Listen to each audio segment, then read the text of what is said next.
Perú. Soy el doctor Elmer Huerta, encantadísimo de estar con ustedes nuevamente, como todas las tardes, siempre agradeciéndoles que me permitan que los y las acompañen estas tardes de pandemia. Estamos a jueves 11 de febrero del año 2021, el segundo año de la pandemia. Estoy seguro que usted recuerda esta voz, señor, señora, si usted es aficionado a los boleros, a la música tropical, a la música esa de antaño. Ya digo, ese es Antonio Machín. Bueno, Chiqui Porras dice que lo conoce desde su juventud. En qué forma, ni dónde, ni cómo. Gracias por estar con nosotros en el programa. Lo que pasa es que Antonio Machín fue un cantante cubano muy, muy famoso y ya se cumple el aniversario de su nacimiento. Te estaría mimando, te estaría cuidando. Espero que esté pasando una linda tarde. Espero que haya tenido una buena mañana. Recordando siempre que estamos en plena pandemia. Estamos en plena pandemia. Fenómenos como este de pandemia ocurren cada decenas de años. Decenas de años. Ojalá que no ocurra otra en los próximos 100 años, como fue con la pandemia anterior. La última vez que el mundo estuvo como ahora, obviamente en otra época, fue hace 102 años. Imagine usted por un momento, señor, señora, 1918, 1919, 1920. Fueron 3 años de pandemia. No habían aviones, no había internet, no había teléfono, no había radio, no había televisión. La gente se pasaba la voz. ¡Ay! Dice que está muriendo la gente en el pueblo. No te puedo creer, sí. Y la pandemia llegaba y arrasaba con la gente. Y los que morían eran los jóvenes, jovencitos, de 16, 18, 20, 25 años. Caían como moscas.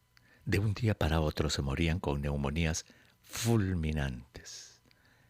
Fue un virus de la gripe, H1N1. ¿Cuánta gente mató?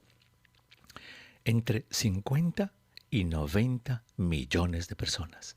Póngase a pensar en ese número. En este momento estamos con 2.400.000 aproximadamente fallecidos por esta pandemia. 2.400.000 y nos horroriza, ¿cierto? Por supuesto. ¿Se imagina una pandemia que se lleve a 50 a 90 millones de personas? Bueno, el virus dio la vuelta al mundo en esa época en 3 años. Y se extinguió porque ya no había quien contagiar.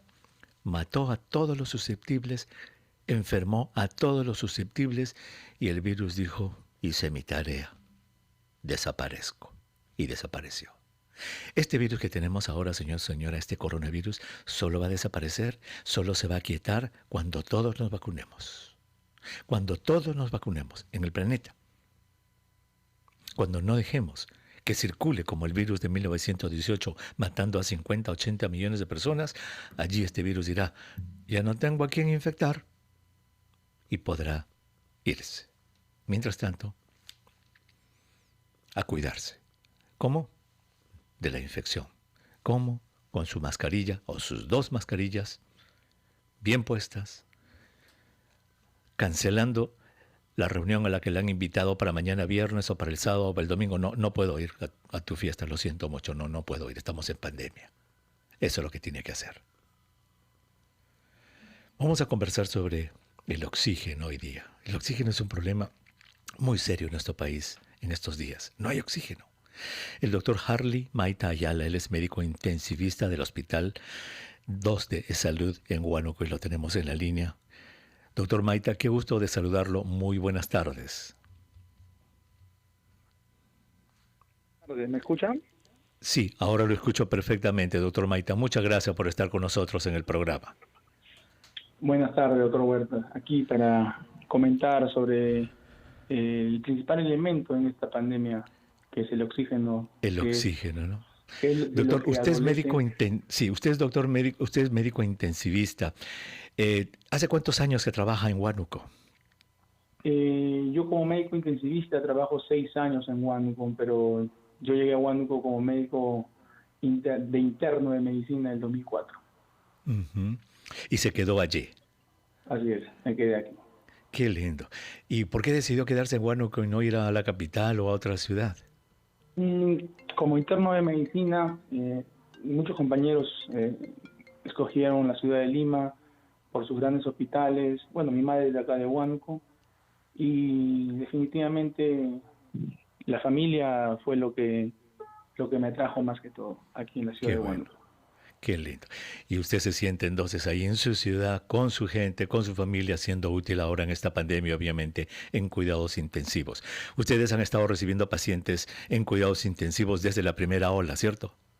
Desde la primera ola recibimos al primer paciente en cuidados intensivos el 17 de abril de Wow, 2020 wow, y wow. desde allí no hemos parado de recibir pacientes con una bajada moderada leve entre la primera y segunda ola, pero con esta segunda la verdad que sobrepasó todas las expectativas con respecto a lo que pensábamos. Por supuesto para peor, ¿no? No para bien. Lógico. A eso iba. O sea, comparando esta segunda ola con la primera, por ejemplo, en lo que vamos a conversar, que es la necesidad de oxígeno, esta vez es mucho mayor la necesidad, doctor. La necesidad de oxígeno ya la teníamos antes inclusive de pandemia. El Hospital de Salud Huánuco, que es donde yo pertenezco, no cuenta con una planta de oxígeno como tal para el hospital. Cuenta con reservorios de oxígeno que tienen que ser llenados como todo reservorio y el camión llega de La Oroya, ¿no? Y por supuesto, si es que no llega el camión, imagínese usted qué pasaría. Y más aún en esta pandemia que el 100% de pacientes que tenemos están con oxígeno. Algunos con bajo Wow, flujo, muchos con alto flujo y otros con ventilador mecánico. wow, wow, wow. Doctor, vamos a hacer una pequeña pausa. Cuando regresemos, vamos a seguir nuestra conversación sobre esta necesidad de oxígeno en una unidad de cuidados intensivos en Huánuco. Regresamos, no se vayan. Voces más varón, señor, señora, si no cuidamos nuestra salud mental, si no cuidamos nuestra salud espiritual, si no cuidamos nuestras emociones, no cuidamos nuestra persona en lo íntimo, ¿de qué vale tener dinero? ¿De qué vale tener presencia? ¿De qué vale tener músculo? ¿De qué vale tener buen cuerpo?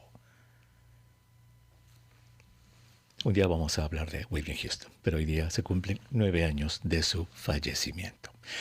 Si usted recién se une a este su espacio vital a través de RPP Noticias, La Voz del Perú, estamos conversando con el doctor Harley Maita Ayala. Él es médico intensivista del Hospital 2E Salud de Huánuco.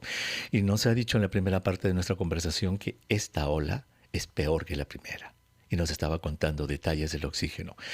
Doctor Maita, en algún momento en las discusiones que se tenían en el hospital, alguien dijo, va a venir una segunda ola que va a ser peor que esta. Tenemos que prepararnos para tener oxígeno, que es lo que nos ha faltado ahora. ¿Alguien previó esta situación, doctor Maita? Eh, por supuesto que sí, no solamente en la discusión del hospital, sino a nivel regional. En principio, con la vocera decana Darly de Carpio, la vocera del Consejo 10 Regional Huánuco del Colegio Médico, eh, se, se decía, hay que prever, hay que prepararnos con oxígeno, con plantas de oxígenos, cuyo pedido se hizo en la primera ola. Estamos hablando de hace 5 meses o un poco más, porque ya vislumbrábamos que este elemento vital iba a ser falta. Huánuco recibe, como le digo, el 90% de oxígeno de Exacto. la parte de La Oroya. Así es. ¿Y qué pasó entonces? Desidia, por ser un poquito, por ser no tan fuerte en mis declaraciones, desidia, ¿De dejadez, quién? de las autoridades del gobierno regional, de las mismas autoridades de salud central, ¿no? Porque usted sabe que las regiones dependen de la parte central de salud y de salud tiene que enviar la partida o el dinero o el presupuesto para que se implementen los equipos, tanto biomédicos, la contratación de personal y especialmente la planta de oxígeno aquí en cada hospital de salud de todas las regiones. Salud, o como región, Huánuco no tiene capacidad de gasto, tiene que pedir permiso a nivel central, ¿no? Y entonces hemos llegado a la situación en que estamos peor que la primera ola. Doctor Maita, en su práctica allí en la unidad de cuidados intensivos, ¿qué se siente no tener oxígeno para sus pacientes? Es saber qué es lo que tienes que hacer y no poder hacerlo, porque vas a la guerra con una metralleta y no tienes balas. Es estar atado de manos, ¿no? Es estar atado de manos y eso definitivamente te da una frustración. Y ver, como lo dije anteriormente, ver padres, hijos, hermanos, madres llorando y pidiendo, por favor, dame una cama con ventilador mecánico y oxígeno, y tener la unidad llena y sobrepasando, ¿no? Con las listas de espera de entre 17 y 18 pacientes en espera de una cama de unidad de cuidados intensivos con ventilador mecánico, y al día siguiente encontrar la mitad de esos pacientes porque la mitad ya no está con nosotros, ya partió. Así Wow. es. Y en algún momento de esa práctica, en algún momento usted ha tenido que decidir por algún factor a quién le da y a quién no le da oxígeno, a quién le da y a quién no le da la cama. Mire, no solamente en esta pandemia, sino que desde antes uno ve prioridades con respecto al paciente, ¿no? Ve recuperabilidad en las unidades de cuidados intensivos. Un paciente que potencialmente es recuperable, pues si hay una cama libre, tendrá el pase a la UCI. Pero esto de aquí se ha desbordado. Pues como le digo, no tengo una cama y tengo 15 pacientes. Los médicos generales hacen fila y presentan sus casos, y uno decide de acuerdo a uno, no tanto a la edad, decide de acuerdo a uno, tiempo de enfermedad, de acuerdo a compromiso pulmonar, de acuerdo a las características de las lesiones, si son agudas o crónicas ya, de acuerdo a las comorbilidades del paciente, ¿no? Y por lo más importante, de acuerdo a recuperabilidad del paciente. Uno, como dijo la doctora López, difícilmente ser justos en este escenario, pero Correcto. es lo que tenemos. Y debe sufrir mucha presión de la familia, cuyo familiar usted rechaza, y tiene que explicar muchísimo probablemente a la familia por qué le está dando la cama a otra persona y no a su familiar, supongo. Algunos familiares entienden, algunos no, la mayoría. Pues hay algunas personas que se paran a la puerta de la UCI y te dice, doctor, me he enterado que ya falleció un paciente, que ya hay una cama libre. Y eso de allí los hago cambiar, los hago pasar a la UCI, y con sus propios ojos miran de que está repleta la UCI, y sale y dice, doctor, me informaron mal, disculpen usted si es mi atrevimiento, pero somos humanos y quiero lo mejor para mi madre, ¿no? Entonces, en ese momento, definitivamente, uno, como lo vuelvo a decir, somos humanos, y probablemente uno haría lo mismo por su madre o por su padre, pero es explicar, es tratar de hacerles entender que al final ellos se desquitan con la primera persona que ven. La primera persona es el médico, la enfermera, pensando de que él es el culpable de que no haya cama, de que no haya ventilador, de que no haya oxígeno.